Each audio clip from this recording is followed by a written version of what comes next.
Hello, everybody. Gordon Walker Associates. I do a lot of things, as many people, members of this group know, but my focus in terms of commercial return is on retirement coaching, retirement reimagined, relevant, and real. What I'm going to do today is I'm going to tell you a bit about my story because there's stuff about me some of you don't know. Then I'm going to tell you about my towel, and I'll explain what that's about when we get to it. And then I'm going to give you what a challenge. But that is my towel on that chair. It's a microfiber towel and it goes just about everywhere I go whenever I travel. And I do tend to travel quite a lot. So about me and me finding my towel, bit of a history.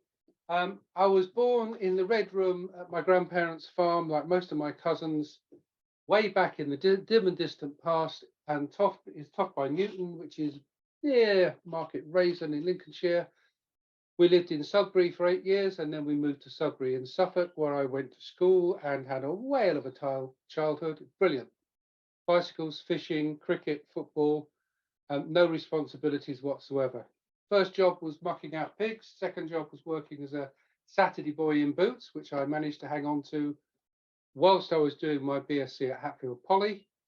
I then did a master's in hydrobiology at Chelsea, couldn't get a job, so I joined IBM in 1981. My late wife, Michelle, and I lived Rayners Lane, just above the post office in a poky little flat. And then when we got a bit more money, we moved to Croydon because we could get a bigger house for the pound.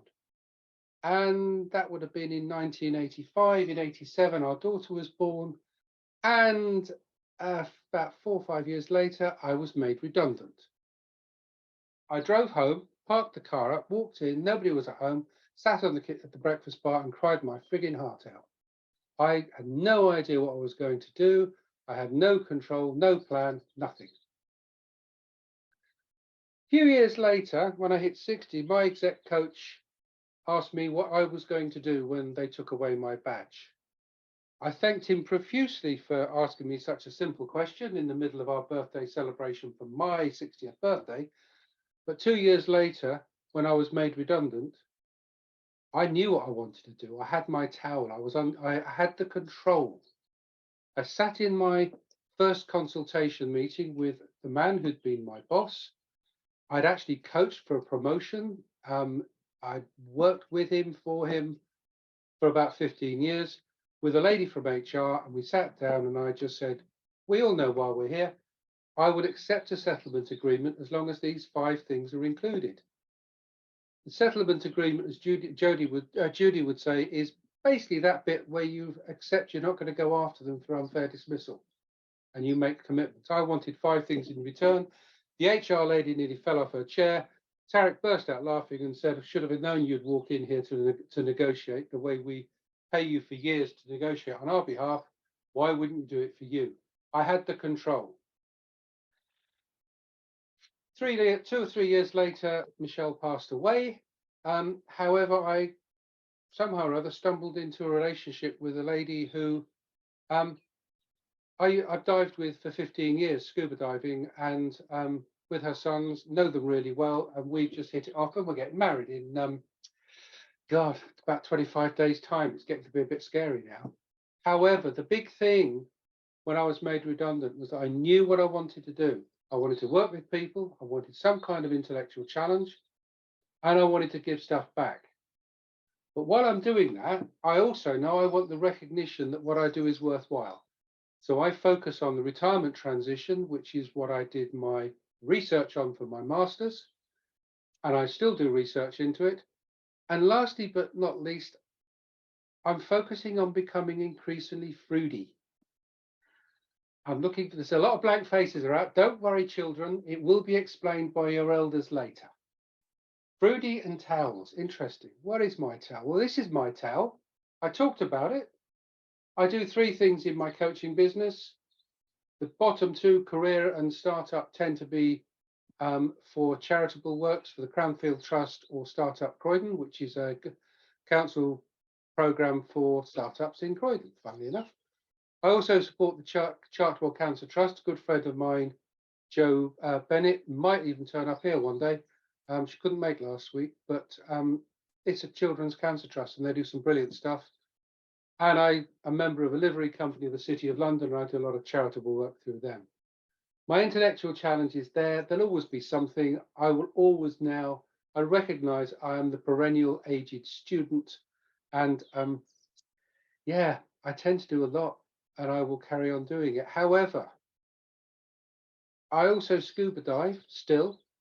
I love my garden. I had it re-landscaped and I'm now replotting it and replanting it. And I do nature photography and lots of travel. We're forever going away.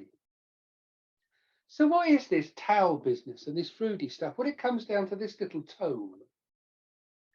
For those who don't know this, in 1979, Douglas Adams released a series of programs on BBC Radio 4 called The Hitchhiker's Guide to the Galaxy. And it's a brilliant book. It is just magic. A couple of important things came out of it. First off, it's all you need to know if you ever want to hitchhike around the galaxy. Knowing where your towel is, if you're a hitchhiker and you know where your clean towel is, then you must be trustworthy because you're in control of everything. So you can borrow whatever you like and nobody expects that you won't give it back, which is a bit naive really. But anyway, knowing hitchhikers I've known, but knowing where your towel is having control, knowing what you're up about, what you want to do and what you're on. And becoming fruity, it's just getting more horizontal.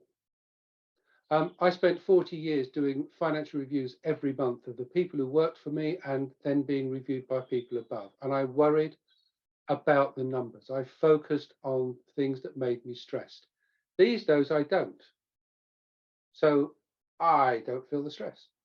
And the thing about the diodes short-circuiting down your side, one side, just read the book. Marvin, the paranoid android, would explain all, but it's important to understand what it's like when your left side is continually being short-circuited. So have I actually retired? Well, I take my pension, I've got some slippers, and I do the garden, but I don't play golf, never got on with it.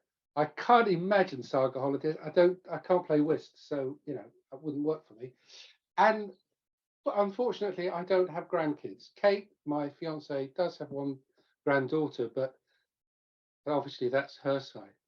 So my question to you is, I don't care where you are in your career, find your towel, work out what makes you tick. When do you feel really happy? Why are you happy about it? Why do you enjoy doing the things that you enjoy doing? What psychological boxes are you ticking? And where do you want to be? And how do you get to that? How do you pull all that together? And when you've worked all that out, repeat it. And the reason that arrow is upside down is deliberate, by the way. Don't worry, Craig, it's not an edit.